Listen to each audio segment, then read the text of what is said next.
Good evening. I have never been one to believe in ghosts or anything of that sort.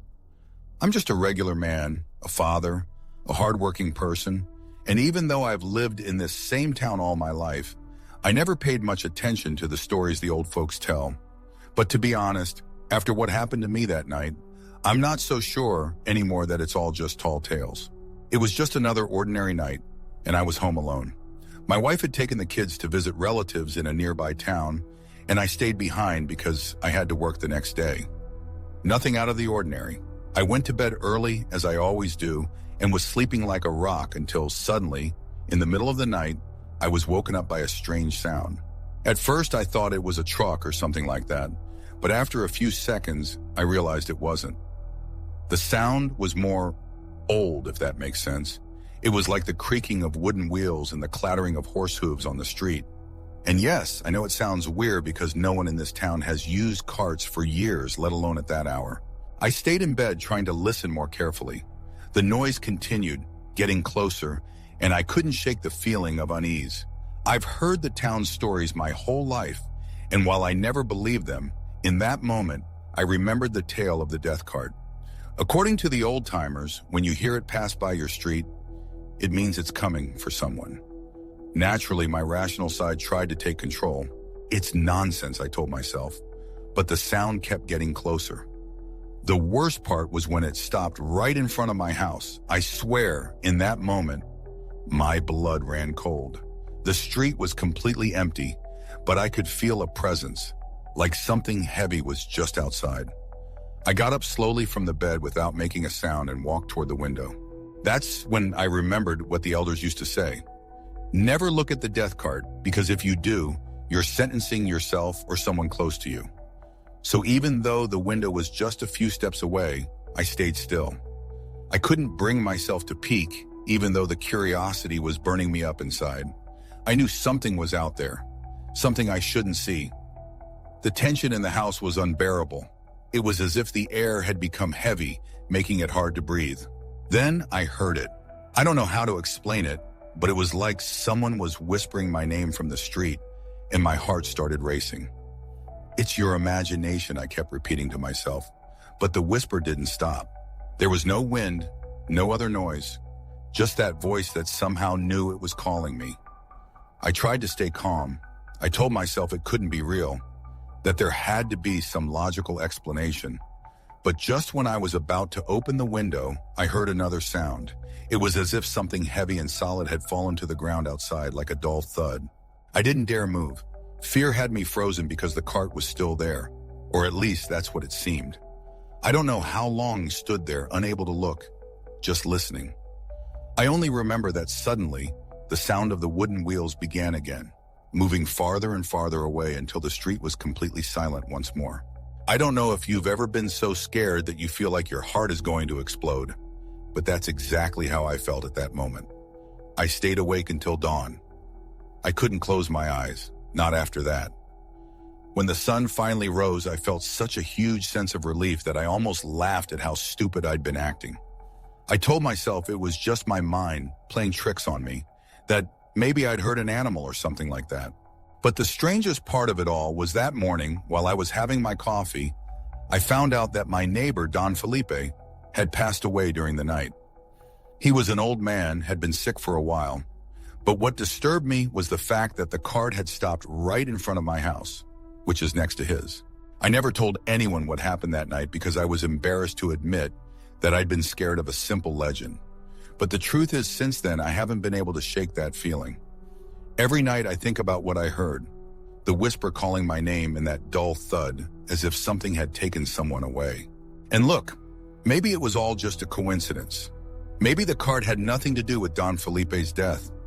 But since that day, I can't stop thinking that death really does walk these streets, looking for who's next. Sometimes on very quiet nights, when everything is still, I stay awake in bed, hoping I won't hear those wooden wheels or the clatter of horse hooves echoing down the cobbled streets of the town. I haven't heard or seen anything since that night, but the feeling that something was there, so close, hasn't left me. And I'll tell you something. Now, whenever someone tells me they've heard those sounds in the middle of the night, I prefer not to doubt them. I don't want to know if the next time the cart passes by, it'll be for me. Now that I've shared my story with you, I wonder if I'm the only one who's ever experienced something like this. I know these things sound like pure superstition, and believe me, I thought the same thing until this happened to me. I don't know if it was my mind playing tricks on me or if there's really something beyond what we can see or understand. I wondered if maybe one of you has heard that same sound at night, the creaking of wooden wheels and the clatter of horse hooves on the cobblestones. Has anyone else felt that strange presence, as if death itself was nearby? Or maybe you've heard a similar story from a relative, a neighbor. Maybe it's just a coincidence, or maybe there's something more. Something that's always been there, but we don't want to see. I don't know if it would make me feel better to know I'm not the only one, or if it would just make everything even more unsettling.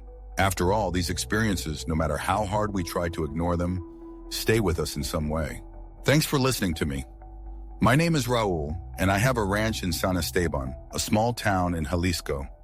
Life here is peaceful, monotonous to some, but I've always liked that feeling that nothing ever changes. The houses are made of adobe, and at night the silence is almost absolute, so much so that sometimes it's hard to sleep because it's so quiet. My house, like many others, is on the edge of the town, surrounded by open fields and mountains in the distance. It's a good place for someone like me, who's in his 40s and just looking for peace. Several years ago, I divorced my wife, and since then, I've been alone, taking care of the livestock and the land. A few months ago, strange things started happening. The neighbors talked about animals disappearing, cows and horses that simply vanished without a trace. At first, I thought it was coyotes or maybe even thieves, but the stories got stranger every day. Some people said they saw shadows after dark. Others heard strange noises coming from the corrals. I didn't pay much attention to it until it happened to me. That night, like so many others, I was in the kitchen preparing something for dinner. It was much later than my usual bedtime, around 10, and it had been a long day. I was chopping some vegetables when I heard Coyote, my dog, barking nonstop in the backyard. Coyote is a calm dog, not one to bark much unless something unusual is going on.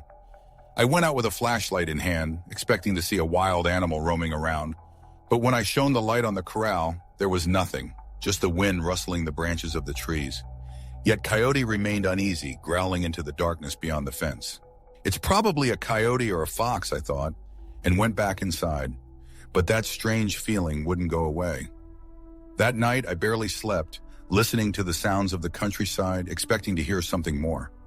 The night passed, and early the next morning, I went to see Don Luis, an old friend and neighbor. I told him what had happened, expecting him to laugh or tell me it was just my imagination. But his reaction surprised me.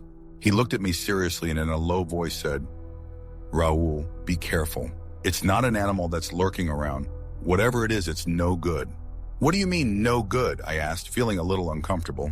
My grandfather used to tell me stories, things that no one wants to remember anymore. But you'd better take good care of Coyote and don't let him out at night. I laughed, trying to brush off the weight of his words, but that uneasy feeling stuck with me.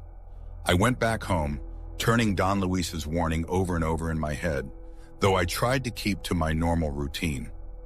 A few days went by without anything strange happening, until one early morning I woke up abruptly. It was one of those nights where the silence is so heavy it makes you uncomfortable. The house was completely dark, and the only sound breaking the silence was the wind stirring the branches of the trees. I got up, disoriented, and that's when I heard it. A soft noise, like footsteps dragging around the outside of the house. I walked over to the window and looked out into the yard. There was nothing. Yet the noise continued, as if someone was walking slowly, deliberately, around the house. I turned on the flashlight and stepped out into the yard, my heart racing. At first I saw nothing, but when I turned the flashlight toward the shed, I saw a figure. It was tall and thin, standing by the wooden door. My first instinct was to shout, but I froze, unable to move.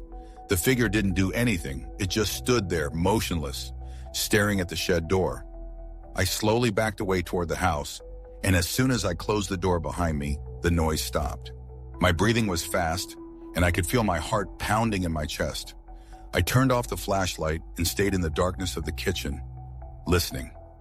A loud thud echoed from the shed, like someone was trying to force the door open. Then, silence. I didn't go back outside until dawn. The next day, I checked the shed. Everything was in its place, but there was something odd on the ground. There were long, strange tracks that ended abruptly near the fence. They didn't look like anything I recognized. The following week, the town was filled with stories. Other neighbors said they had seen the same figure wandering around their homes at night. The descriptions were always the same: tall, thin, moving in an unnatural way. Some said it was a spirit. Others talked about an old legend of a creature that appears in isolated villages, bringing bad luck with it. I tried not to pay too much attention to those stories, but the truth is, since that night, I haven't slept the same. The figure hasn't returned, or at least I haven't seen it again. But every time I hear Coyote growl, my body tenses up, and I don't leave my room for hours. I keep wondering what that thing was, and although Don Luis insists that we need to get to the bottom of this, something inside me would rather not know. Many of us have seen that figure, and I hope that one day we can understand what's happening in this town. There are many old buildings around here. Some time ago, I was offered an interesting project to evaluate the structure of a hacienda, an old building in a small town in the middle of the country. The idea of working in a place with so much history appealed to me, though I knew the town had its own stories about the hacienda. The locals warned me that the hacienda was haunted. They said that at night you could hear wailing and that no one dared enter after dark. I'm not someone who believes in those things, but I couldn't help but notice the way they said it, as if what they were telling me wasn't just superstition. The hacienda was in very bad shape when I arrived. From the first day, I noticed something strange about the atmosphere.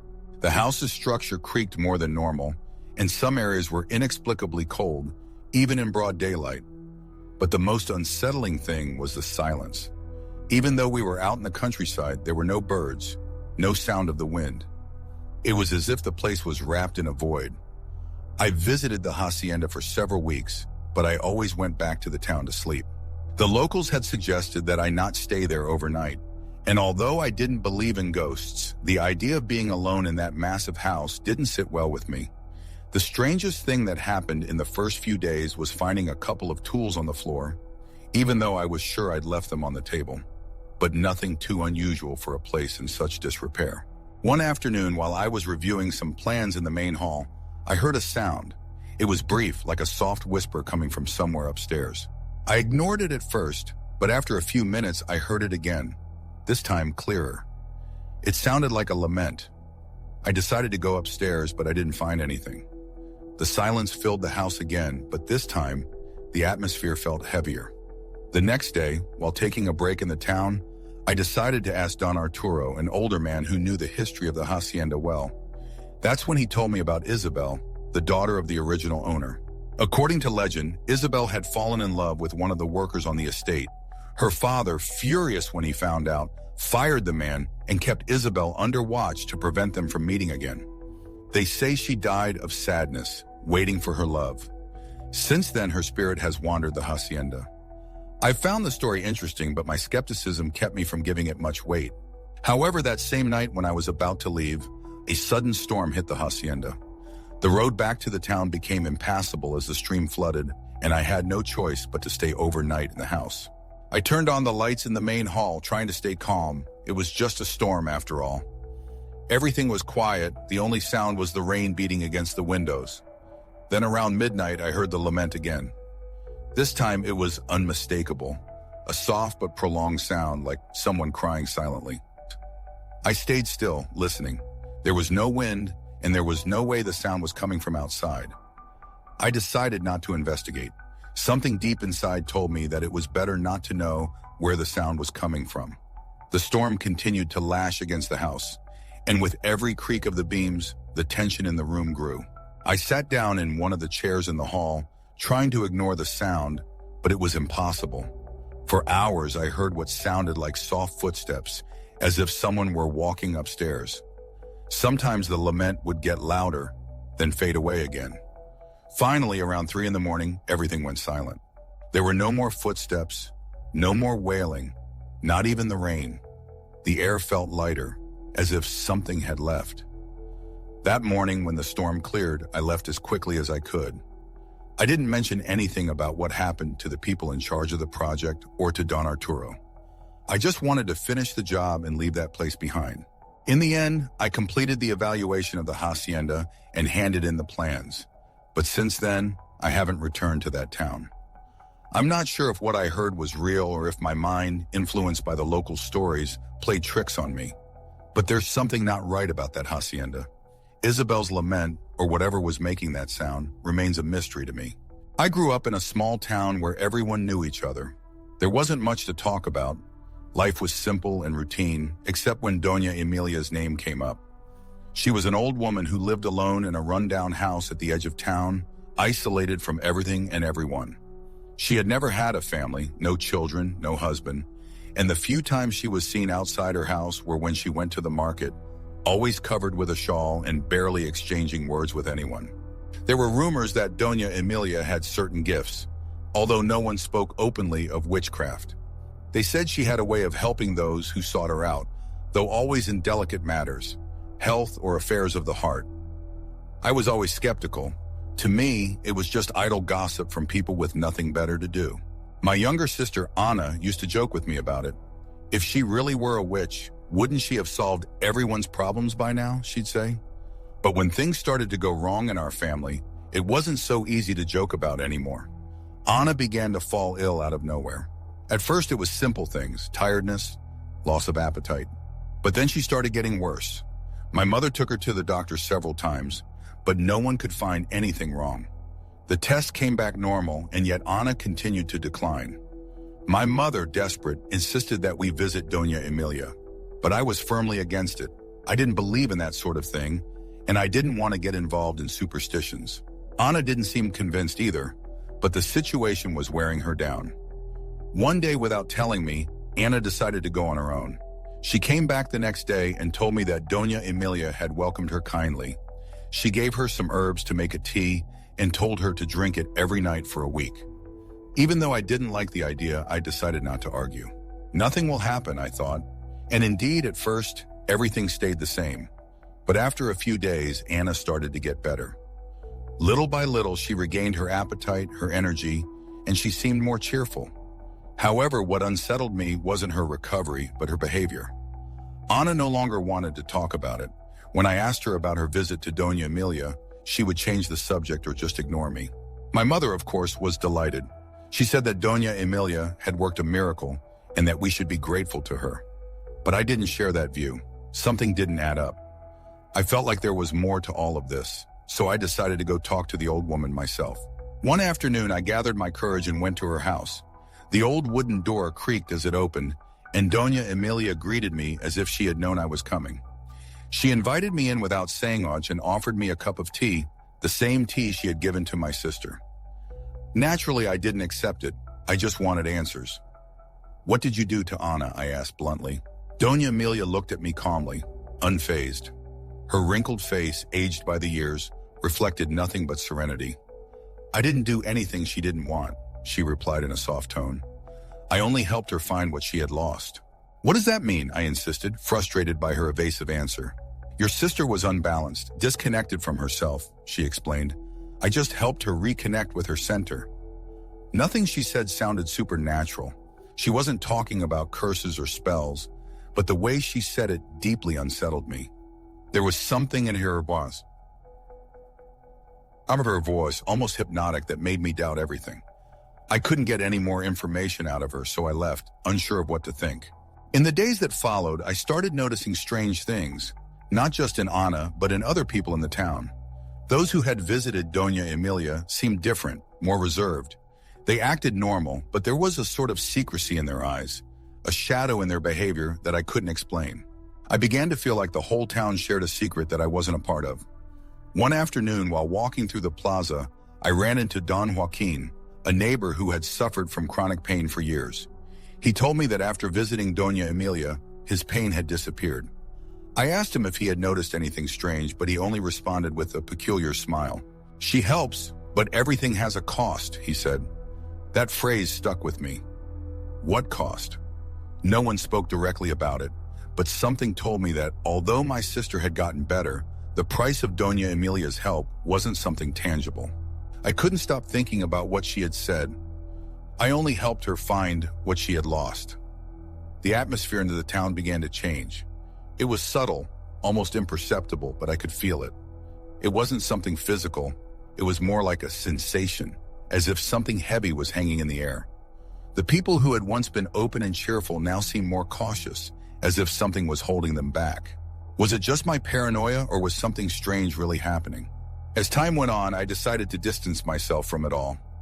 I never brought up the subject with Anna again, and though she remained healthy, there was a distance between us that I couldn't explain. It was as if, in some way, her experience with Doña Emilia had left an invisible mark on her, one that couldn't be erased. In the end, I never knew what to think for sure. Was Doña Emilia a witch? A healer? Or just a woman with abilities we didn't understand? Maybe she was all those things, or maybe she was none. All I know is that even though everything seemed to have returned to normal, deep down, there was always a lingering sense of unease. The kind of unease you feel when you know something isn't quite right, but there's nothing you can do to change it. Maybe Doña Emilia is still there, in her house at the edge of town, waiting for someone else to knock on her door in search of help. And maybe, like many others, they'll leave feeling grateful. But as for me, I will never feel completely at ease.